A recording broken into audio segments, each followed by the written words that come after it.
Olá, eu me chamo Vitória Eduarda Belo e faço mestrado em Métodos Numéricos em Engenharia no BPGMNE, UFPR, e sou orientada pelo professor Dr. Anselmo Chaves Neto. A minha dissertação está com o título provisório: Tópicos sobre a Lei de Newcomb-Benford, Introdução e Aplicações. Então, a temática principal é fazer um estudo sobre a lei de Newcomb-Benford, abordando sua fundamentação teórica e também algumas aplicações. E o objetivo central deste estudo é aplicar os resultados da fundamentação teórica em dados financeiros, dados eleitorais, enfim, conjuntos de dados que estejam disponíveis. E a justificativa é a seguinte: se justifica pelo estudo teórico no contexto de métodos numéricos desse tema, bem como suas possíveis aplicações em dados financeiros, de contratos de obras e exportações, no sentido de identificar possíveis valores que podem estar fora dos parâmetros legais, isto é, identificar fraudes. Se pretende aplicar ainda em dados eleitorais se estiverem disponíveis. E com o objetivo de fornecer uma análise quantitativa, uma análise bibliométrica sobre os principais autores, o número de publicações da Lei de Benford ao longo do tempo, onde ela aparece mais atualmente, e também os principais países que estão publicando a respeito disso, nós utilizamos o pacote Bibliometrics, que é do software R, para fazer essa análise. Então, utilizando a plataforma Web of Science, o banco de dados interdisciplinar de dados bibliográficos, nós encontramos 282 itens, dentre eles 212 artigos que serão analisados a seguir. Graficamente, então, nós podemos perceber que um dos países que mais tem publicação são os Estados Unidos, seguido pelo Reino Unido, dentre outros, inclusive o Brasil aqui está localizado no nosso gráfico. Além disso, aqui estão os principais autores que publicam, dentre eles o Miller, que será citado com bastante frequência na dissertação, e o Nigrini, que são autores de livros importantes na área da Lei de Benford. Além disso, nós podemos perceber nesse gráfico de produções científicas que nós temos um grande crescimento aqui de publicações, principalmente entre 2019 e 2021. Mas nós temos esse crescimento lá desde 2011, por volta de 2011. Bom, mas o que é a lei dos números anômalos, lei dos dígitos significativos, lei de Newcomb-Benford ou lei de Benford, como ela é mais conhecida? Ela está relacionada então com a identificação de padrões numéricos em um conjunto de dados. Então, essa formulação matemática ela é mais conhecida como lei de Benford, mas não foi ele o primeiro a observar esse padrão numérico, né, esse padrão matemático. Segundo Miller, então, o astrônomo e matemático do século XIX, Simon Newcomb, ele observou esse comportamento mais de 50 anos antes de Benford, né? E ele publicou a respeito disso um livro que discutia, inclusive, quando ele observou tabelas logarítmicas. E além disso, nós temos então uma publicação que foi bem importante para a lei de Benford, que foi por Frank Benford. E ele estudou essa distribuição dos dígitos iniciais em 20 conjuntos de dados, incluindo rios, áreas, populações, constantes físicas, sequências matemáticas, dentre outros. E ele chegou a essa mesma publicação, essa mesma conclusão que a publicação de Newcomb, né? Inclusive que em livros de tabelas logarítmicas, as primeiras páginas apresentavam maior desgaste em relação às últimas, né? O que indicaria maior consulta das pessoas, né, nessas primeiras páginas. Então, a principal aplicação da lei de Benford é na identificação de fraudes. E as pessoas elas tendem a acreditar que os números eles se distribuem uniformemente na natureza. Então, aleatoriamente nós podemos encontrar os números. Mas não é bem o que acontece. A verdade é que, dado um número qualquer, a probabilidade de que o dígito inicial, esse primeiro dígito, seja o número 1 é bem maior que a probabilidade de que seja o número 2, que é maior do que o número 3 e assim sucessivamente, de forma que a frequência diminui até chegar no dígito 9.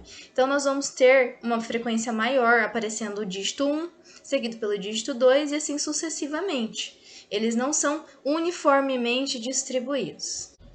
Então, foi constatado que dados financeiros geralmente seguem a lei de Newcomb-Benford. Tentativas de manipulação, então, podem ser identificadas por meio desse mecanismo que é a lei de Benford. Então, dados que forem criados, fraudados ou de alguma forma alterados, tendem a não estar em conformidade com esta lei, né? Então, é interessante aplicá-la para apresentar problemas, aplicar de modo que ela forneça essa investigação dos orçamentos, inclusive nos gastos públicos, né, dos governos, dentre outros. E o presente trabalho ele busca, né, utilizar esses métodos estatísticos, testes, né, como que quadrado de Pearson, teste do arco da mantissa, desvio absoluto médio, para identificar se dados estão ou não em conformidade com a lei de Benford. Então, para introduzir a lei de Benford, ela segue essa seguinte expressão matemática, onde P é a probabilidade de ocorrência do primeiro dígito e entende-se por dígito o primeiro algarismo que compõe qualquer número que se queira analisar, né? Além disso, o D1 maiúsculo aqui representa o primeiro dígito, e o D1 minúsculo, né, significa que é o dígito 1, 2 até 9, né, o valor do dígito significativo avaliado. Para identificar um pouco melhor, a gente trouxe a seguinte conta, né, com o primeiro valor. A probabilidade de D1 assumir o valor 1 é avaliada substituindo na equação anterior, e o resultado está exibido a seguir. Então, a gente faz o logaritmo do valor 1 mais 1 sobre 1 igual ao log de 2, que dá 0,30, que é a probabilidade, então, de o conjunto de dados assumir esse valor 1 inicialmente, é 0,30. E os cálculos, né, para os demais dígitos iguais a 2, 3, 4, 5 e assim sucessivamente até 9, estão apresentados aqui neste gráfico, nessa distribuição de probabilidade. A gente percebe, então, que o dígito 1 é muito maior, né, a probabilidade de ocorrência dele, a frequência dele é muito maior em relação ao dígito 2 e assim sucessivamente, né? A gente tem um decréscimo aqui no nosso gráfico. E por isso é fácil de identificar fraudes. Geralmente as pessoas vão alterar esses conjuntos de dados para valores de dígito 9, por exemplo, dígitos aleatórios. Mas a gente tem que identificar então que o primeiro dígito ele tem que ser com probabilidade maior do que os demais. Então, nessa tabela são exibidas as frequências esperadas para todos os dígitos de 0 a 9 das primeiras 4 posições em qualquer número. Então, aqui é aquele cálculo que já foi exibido anteriormente. Na segunda posição são essas as probabilidades de assumir os dígitos 0, 1 e assim sucessivamente até 9. A terceira posição e a quarta posição. Então, como uma primeira aplicação desse estudo, foi feito com dados do Portal da Transparência do Governo do Estado do Paraná, correspondentes à execução orçamentária para a contingência da pandemia de Covid-19 durante um período fixo, o período de junho a dezembro de 2020, fevereiro a dezembro de 2021 e fevereiro a outubro, né, de 2022. Todos esses dados foram anexados em uma única planilha e fez-se então a análise para saber se seguia ou não a lei de Benford. E aqui nessa tabela a gente tem a quantidade de dados brutos, né, do ano de 2020, por exemplo, essa é a quantidade de observações que nós continhamos nessa planilha, no ano de 2021 e no ano de 2022. Somando tudo, então, nós temos nossa quantidade de observações que foram utilizadas nessa análise. Então, os dados coletados foram analisados por meio do software R, utilizando o pacote Benford Analysis, que permite utilizar testes estatísticos, então, para verificar o ajuste, né, com as probabilidades dos primeiros dígitos, conforme a lei de Benford, né, determina para a gente. E aqui os resultados, então, e a discussão. Nesse primeiro gráfico, então, ele mostra a contagem de observação com relação ao seu primeiro dígito, comparado, então, com a lei de Benford, que está em vermelho aqui. Então, essa foi a distribuição do nosso conjunto de dados com relação ao primeiro dígito, e nós observamos, então, alguns saltos aqui em relação ao que a lei de Benford determina, principalmente lá no dígito 8, o que deve ser investigado. Além disso, nós exibimos então essa tabela onde mostra a diferença absoluta. Ela é maior, então, aqui no primeiro dígito, que deve acontecer, né? O dígito 1 tem que ocorrer com maior frequência nos conjuntos de dados, seguido pelo dígito 2, mas nós temos em terceira colocação aqui o dígito 8, que não deveria necessariamente, né, ocorrer, deveria ser o dígito 3 na sequência, assim sucessivamente. Então, nós devemos investigar para obter o segundo dígito. Então, é isso que foi feito aqui na figura 3. Ela indica a contagem de observações com relação aos dois primeiros dígitos. Não só o primeiro, né, como anteriormente. Agora nós estamos analisando os dois primeiros dígitos de cada observação contida nessas planilhas orçamentárias aí de Covid-19, né, que foram utilizadas, né, nos gastos públicos. Então, aqui a lei de Benford, né, está em vermelho, e nós observamos novamente um salto claro aqui no dígito 80. Então, esse valor 80 está aparecendo com uma frequência maior do que deveria. E assim nós podemos observar também o dígito 20, né? Por volta do dígito 20 aqui também um grande salto. O restante são saltos pequenos que podem ocorrer, né? Já que nós estamos trabalhando com dados reais.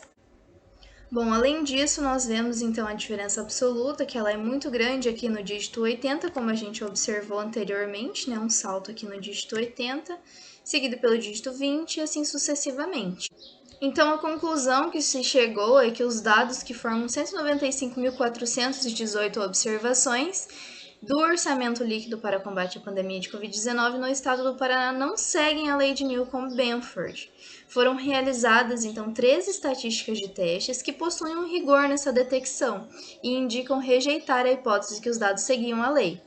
Duas delas, então, indicaram valores pequenos e próximos de zero para o valor P, que é quadrado, e o teste do arco da mantiça, com valores iguais a 2,2 e elevado a menos 16, que é menor do que 5%. Além disso, o teste lá estipulado por Nigrini, o DAM, né, o desvio absoluto médio, indicou a não conformidade com a lei. E por conseguinte, sabendo que os dados não seguem essa lei, é indicado que essa análise seja um pouco mais minuciosa. O que foi feito, né? Foi feita uma nova planilha, com uma planilha que também dá suporte ali pelo pacote do Benford Analysis, que restringe essa análise só para os dados que têm algum problema, né? Só para os dados problemáticos, que foram, então, mais ou menos 10% desses dados originais. E foi investigado, então, esses dígitos que tinham maior salto, por exemplo, o 80, e verificou-se que eles eram para o pagamento de bolsas de pessoas de farmácia, pessoas da medicina, enfim, estudantes que trabalharam, então, durante a pandemia.